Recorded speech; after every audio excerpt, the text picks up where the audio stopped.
When looking at a matched moved camera and a static set like this, one realization you might have is that the set is static and the camera is moving. And what might not be entirely obvious from this is that we can take the images that are being photographed on each frame and project them back through this very same camera onto the static set, which means we can use this moving camera to paint this static set. We can also use this moving camera to create the surface's view of the image that's being projected at any given frame. So let's start wiring up an example of that so you can see it in action. I'm going to take this scene node that we've been using for testing and just move it off here to the side and create another scene node.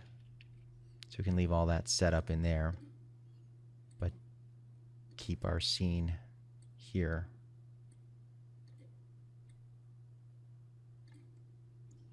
So we have our point cloud, and we have our camera, we have our image.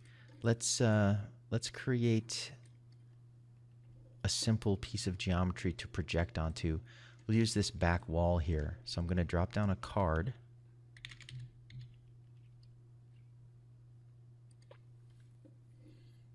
And we'll move this card into place along this back wall.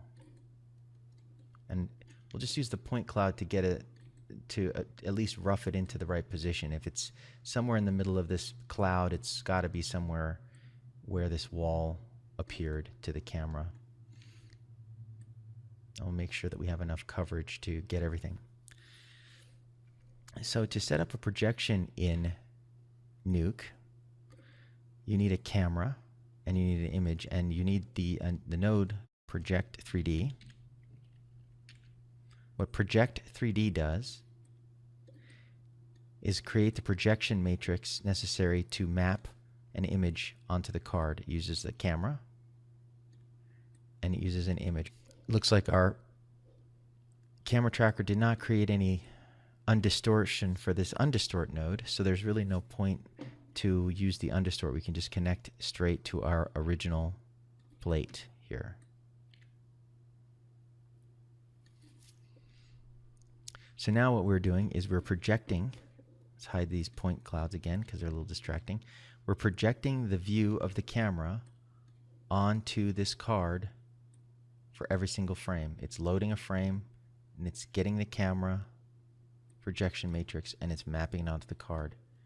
So if we were to look through it through this same camera every frame, it wouldn't really look any different. We can wire this onto the scene node.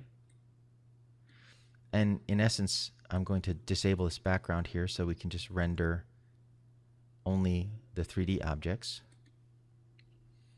And let's look through the 3D scanline render here. So what we're seeing is pretty much the exact same view that we would have seen anyway through this camera. But we're not restricted to only rendering using a camera in the scanline render node. We can also render directly from the geometry. So I'm going to attach this to the scene, the object scene input of the scanline render. And rather than using a render camera on this scanline render, we're going to use it in UV mode, which what it will do is it will take the UV coordinates of the input geometry and it will render to those. So let's look at what that looks like. What we are seeing is the card's perspective, the card's view, what's being projected onto the card at this time. Now maybe this isn't very obvious what's happening in this particular case, so let's look for a more, let's put a card on the floor so that we can unwrap what the floor is seeing. Take this same card, we'll duplicate it, and we'll go back into 3D here. And I'm going to put this card along the ground so that we can see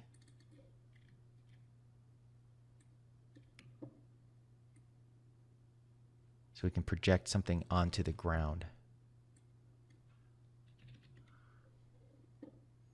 Move it straight down and we'll put it right to the origin there.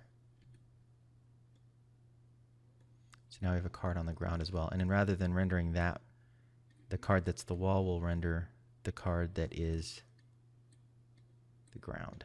Connect that. Now we'll view the scanline render.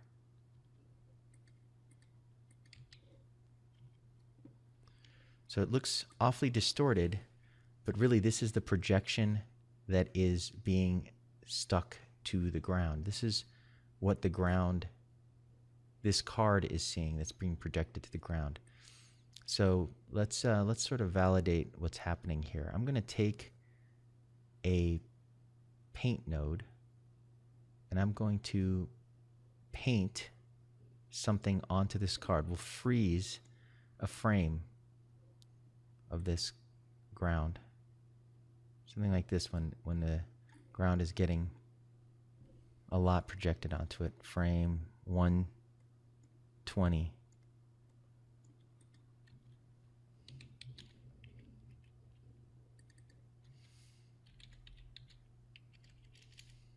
Use a frame hold node.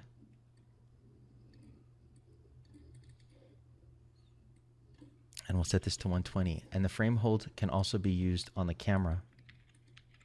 So this will freeze the camera on frame 120. So now when we go through here, we'll see that this won't move at all. So I'm freezing both the camera's motion and the thing I'm projecting. So let's go back out into 3D and look at this on the card. You see the camera's moving.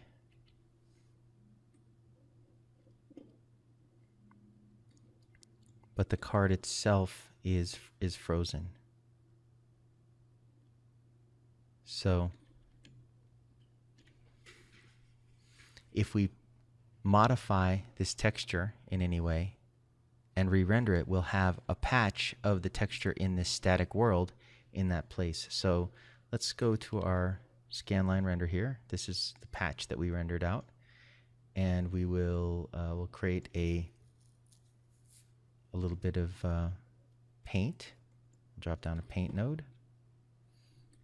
Roto paint by hitting P. And we'll just write something on here.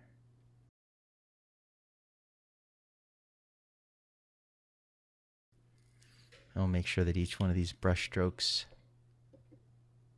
lasts forever using the lifetime tab here, all frames.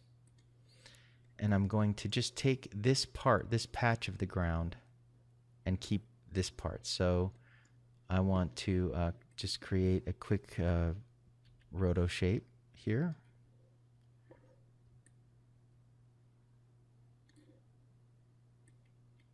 Because I don't want any of these things that are on different planes to get stretchy. I'm just going to keep this part here. So that in that. And now I have just that patch. And I can take the card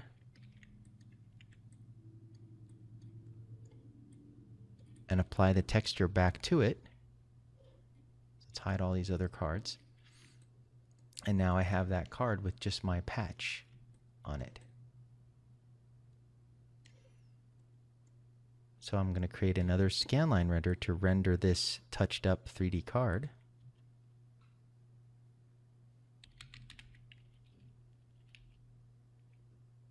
Attach the object scene to this and the camera to my match move camera. Let's see, attach it here.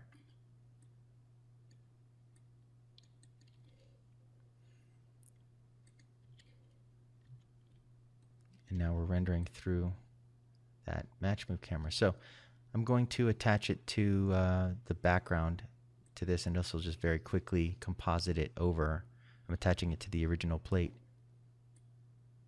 You can see I've now painted a patch that I'm 3D rendering and then compositing back over the scene. And it's slipping a little bit because we know our track's not perfect, so you can see some little cracks and some slipping. We don't know if the card's in exactly the right place or any of that stuff, but you know, overall, this is a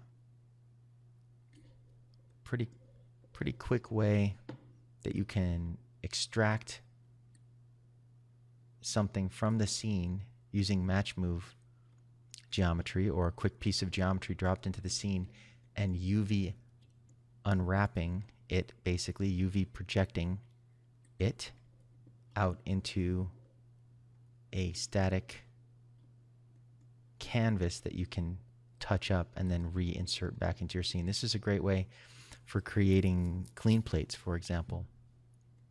If somebody's walking in front of the set and the camera's moving and you don't have, if there was a moment here where somebody covered this and you had no real convenient way of filling this in, other than waiting for them to not be there, but the camera was moving so much that you had a hard time finding that place in time where you could pull something from the clean plate.